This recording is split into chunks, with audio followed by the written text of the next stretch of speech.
More breaking news, this time from the state attorney's office. The uncle of missing high school student Iyana Sawyer is now a suspect in both her pregnancy and her disappearance.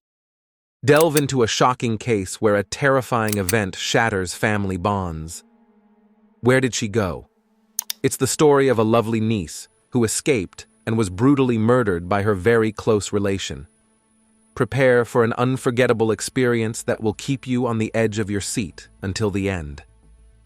The case revolves around the disappearance of Iyana Sawyer, a lively young girl whose life takes an unfortunate turn. Investigations reveal a network of lies, betrayal, and eventually murder as they go deeper. A simple missing persons investigation soon turns into a terrifying journey through the darkest corners of human evil. Come along as we attempt to solve the mystery of Iyana's vanishing and the shocking truths that occur. Iyana Sawyer, who Iyana knows, is described as a lively and intelligent young girl with high hopes for the future. Iyana was raised in a loving but broken home, and despite her difficulties, her optimism and strength come through. Knowing her goals and personality is essential to comprehending how her absence affected the people who knew her the best. There are layers of tension and secrets behind the surface of the Sawyer family's complex relationships. The main character of this tragedy, Iyana Sawyer, comes from a close-knit yet troubled family. Her interactions with different family members shed light on the emotional ground that establishes the scene for the drama unfolding.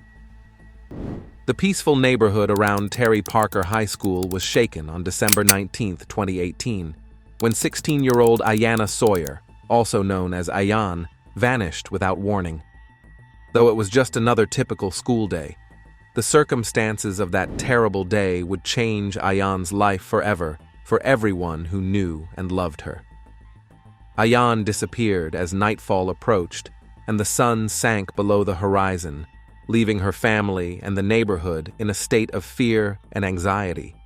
The details surrounding her kidnapping remained a mystery, which sparked a desperate search and fostered rumors and mistrust. The initial investigation into the disappearance of Iyana Sawyer was led by Detective Abbott. After conducting interviews and background checks, the inquiry turned up several alarming discoveries. Jonathan's brother, Joseph Quillis, revealed shocking evidence, saying that Jonathan committed to bringing Iyana to his office where he supposedly killed her. With this revelation, the case shifted dramatically, leading investigators to look more closely at Jonathan's possible involvement. In the interviews, Jonathan angrily denied any misconduct, but his claims were disputed by the evidence the investigators gathered. Even though Jonathan claimed he was innocent, DNA evidence found at the site connected him to the crime and increased doubts about his innocence.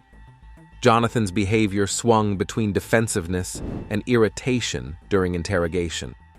Law enforcement officers, who persisted in seeking justice for Iyana, were doubtful of his attempts to minimize the gravity of the allegations.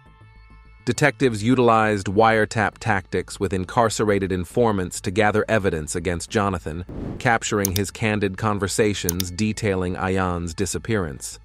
Additionally, surveillance footage near Jonathan's workplace offered insights into the events. Despite some gaps, the footage supported Jonathan's alleged confession, bolstering the case against him.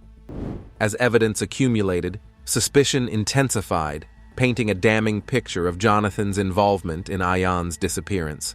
The trial day was September 14, 2023, at the Duval County Courthouse in Jacksonville, Florida. Under great investigation, both the prosecution and defense made arguments during the trial. It took place over many weeks. The prosecution highlighted the horrific nature of the crimes and the strong evidence against Jonathan Quillis in their attempt to prove his guilt beyond a reasonable doubt. To support their argument, they called a number of witnesses, including members of the family, representatives of the police enforcement, and specialists. Iyana's aunt Naomi Moy and Jonathan's ex-wife both gave testimony that was extremely helpful in clarifying Jonathan's behavior and interactions with Iyana in the months before she vanished. The jury was also shown surveillance footage, wiretap recordings, and forensic evidence, all of which provided a clear picture of Jonathan's supposed involvement. However, the defense put up a strong dispute, contesting the credibility and sufficiency of the evidence used against Jonathan. They said that neither a clear motive nor concrete physical evidence connecting Jonathan to the crimes had been shown by the prosecution. They also highlighted the fact that Iyana's body was missing, raising doubt on the accuracy of the prosecution's claim. In court, prosecutors played a nearly 2-hour tape of their converse and gave transcripts to the jurors. The three may be heard discussing the recording, including the landfill where Quiles's brother would notify the police, the sexual relationship Quiles had with Sawyer, and the trucks from Quiles's place of employment that would dump their containers. Using a 9mm gun, which he claimed to have shot at a gun range the day Sawyer vanished, Quiles recounted using it in the recording. Quiles said there would be a lot of trash to sort through in the landfill, and they probably wouldn't find Sawyer when they questioned about the timeline from the moment she was dumped until her family and the police began looking for her. On the 6th day of the trial, which featured poignant testimony and a mountain of evidence against Quiles, who was charged with killing his married niece, who was 5 months pregnant when she vanished in December 2018, the conviction was rendered. Because Sawyer was just a teenager then, the prosecution claimed that the kid Sawyer was carrying was Quiles. Quiles was also charged with having sex with a minor. After the trial concluded and the jury carefully considered all of the testimony and evidence, they delivered their verdict. Jonathan Quilles was unanimously found guilty on all counts, including first-degree murder and sexual battery, in a moment of serious silence. The verdict was read aloud in court, which marked the end of a protracted legal drama. Following the announcement of the verdict, attention turned to the sentencing phase, during which the presiding judge considered the proper penalty for Jonathan's horrific acts. The judge sentenced Jonathan to life in prison without the possibility of probation for each count after taking into account the seriousness of the offenses, the effect on the victims' families, and the additional factors surrounding the case. This meant that Jonathan would be imprisoned for the rest of his life. The verdict and sentencing, which affirmed the prosecution's steadfast dedication to obtaining justice for Iyana and her unborn child, were a hard-won win for the family. They acknowledged that the outcome had given the grieving family some kind of closure and expressed relief and happiness at its outcome. Today, a nearly 5-year nightmare ends with another measure of justice. We thank the jury, law enforcement, and judge, as well as all of our friends and family who reached out when we needed it most. Jonathan Quiles has now been found guilty of murder and will go back before a jury to determine his fate on earth, but he chose to end Iyana's young life. He was a predator, and the jury saw that with ease. We are grateful. Please keep our family in your prayers. Thank you from the family of Iyana Sawyer, Phillips said. On the other hand, the sentence was the peak of a terrible legal setback for Jonathan Quilles and his legal team.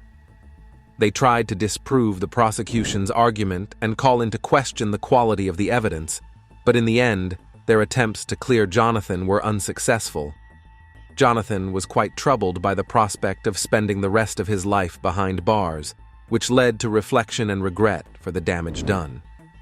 The trial and sentencing brought out a complicated range of feelings for the victims' relatives, from grief and suffering to a sense of closure.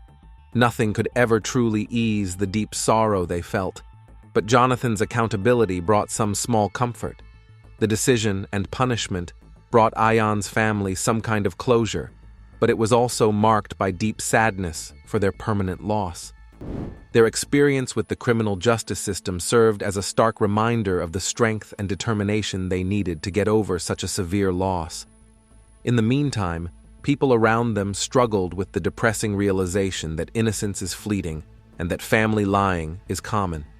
Even with the deep wounds caused by Jonathan's horrific deeds, neighbors came together to show their support and a renewed dedication to alertness and unity.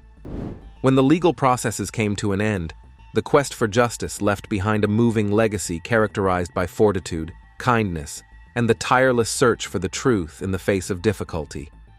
As we finish talking about what happened to Iyana Sawyer, it's important to remember that we all need to work together to make sure justice is served.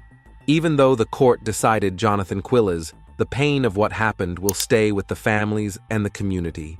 Let's support each other and keep talking about how to make our world safer and fairer. If you liked hearing about this story, please share it and subscribe for more like it. Let's keep Iyana's memory alive and work towards a better future.